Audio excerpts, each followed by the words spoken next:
Hello, Trà Vinh xin chào các bạn. Hôm nay thì mình sẽ làm cái món thịt nguội nha, hay là tai heo mình cuộn với thịt nè. Thịt thì có cái màu đỏ đẹp và bên ngoài mình bao bọc là cái tai heo giòn sực sực nè. Đơn giản lắm thì mời các bạn mình cùng làm để đón Tết nha. Đầu tiên thì mình chuẩn bị đây cái lỗ tai heo, thì mình mua cái lỗ tai hơi lớn một chút nha, để mình cuộn nó sẽ phủ hết phần thịt. Bên đây là mình có 600g thịt, và đây mình chọn cái loại thịt nạc đùi nó sẽ có cái độ dai ngon. Phần thịt và tai heo các bạn rửa cho nó sạch hết rồi cái để cho nó ráo nước. Bây giờ mình sẽ xắt cái thịt trước ha, xắt ra những cái cục vừa vừa vuông vuông vậy đó, cho nó có cái độ hơi lớn lớn, đừng có nhỏ quá. Đây là tất cả gia vị mình chuẩn bị: rượu mai quế lộ nè, mình có muối đỏ hay là muối hồng. Muối này thì là muối các bạn dùng để ướp thịt và muối ăn, đường, hạt nêm, bột ngũ vị hương. Bên đây thì mình có là hành tím và tỏi, mình băm nhỏ ra. Mình dùng cái muỗng cà phê nha, với 600g thịt mình dùng muỗng lưng cà phê.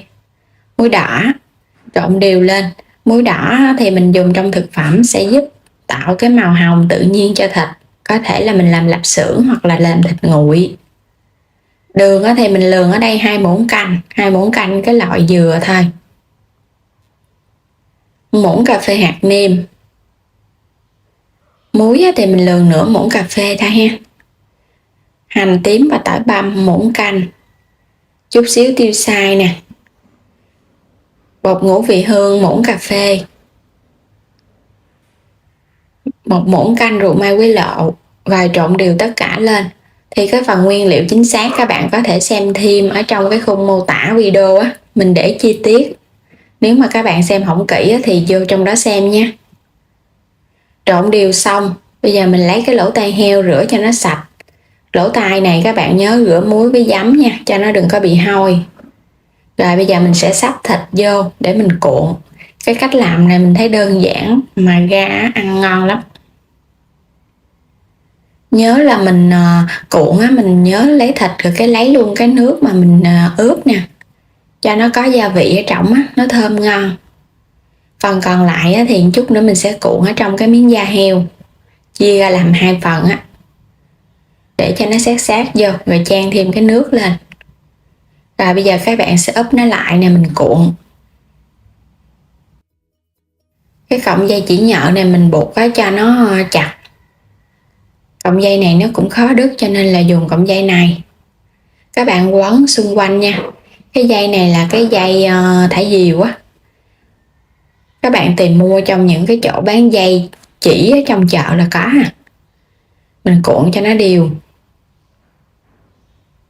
quấn sơ vậy để cho nó cố định trước, rồi chút mình còn lấy cái màng bọc mình quấn lại nữa. Các bạn quấn cho nó kỹ một chút rồi cái mình buộc nó lại nha, làm vậy thì nó mới ra cái hình tròn đẹp Tiếp theo thì mình có miếng da heo, cũng phải rửa cho nó sạch, rồi mình cho cái phần thịt còn lại vô nè. Thịt này thì các bạn có thể dùng thịt đùi hoặc là thịt nạc lưng cũng được nữa. Dàn nó ra.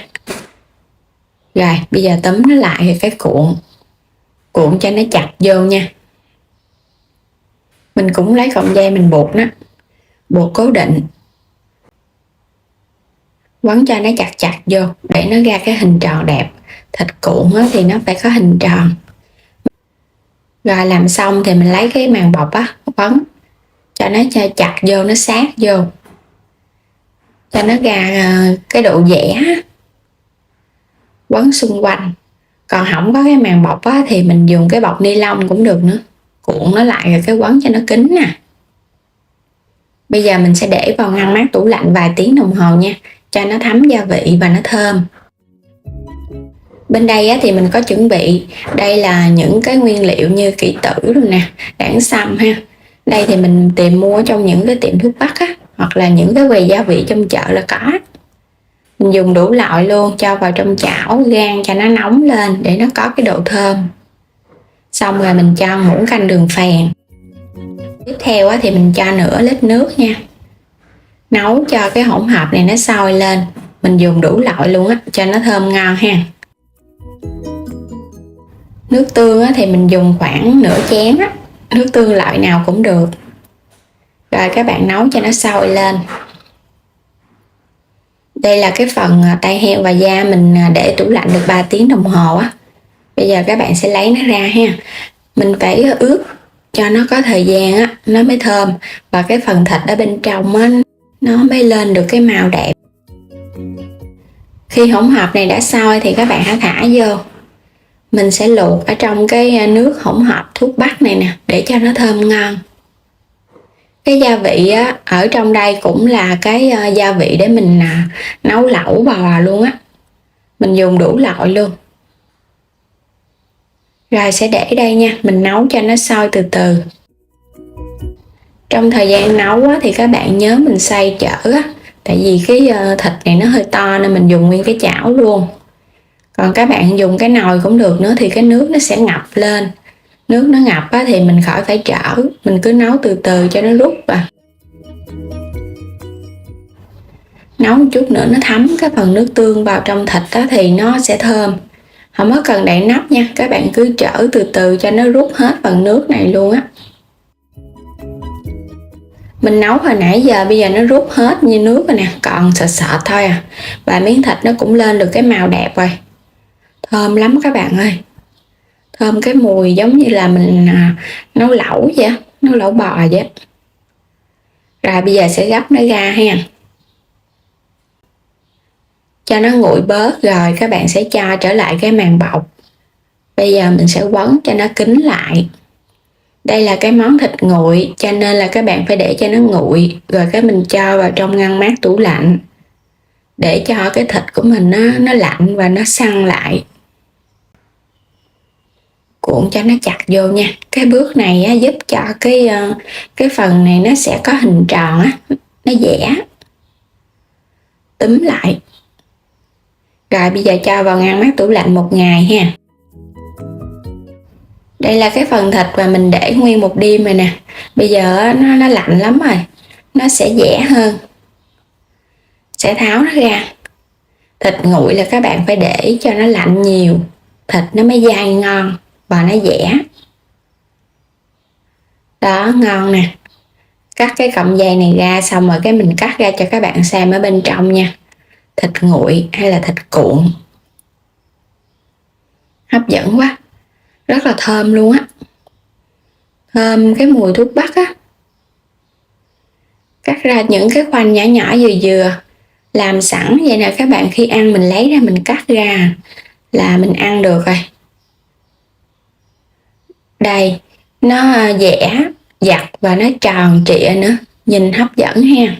Đều nữa. Thịt này thì các bạn ăn cùng với muối tiêu chanh hay là muối ớt chanh. Hoặc là mình làm mình ăn bánh mì cũng ngon luôn ha. Ăn cơm cũng ngon. Ăn những cái kèm theo những cái đồ chua cũng ngon nữa.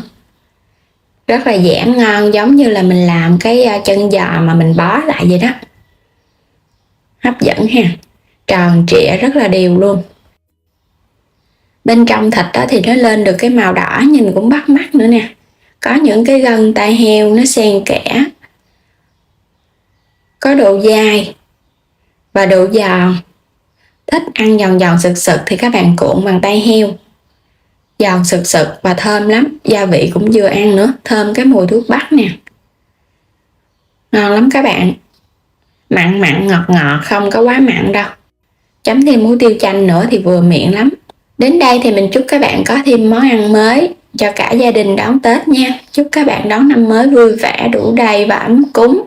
Xin chào và hẹn gặp lại các bạn ở những video tiếp theo.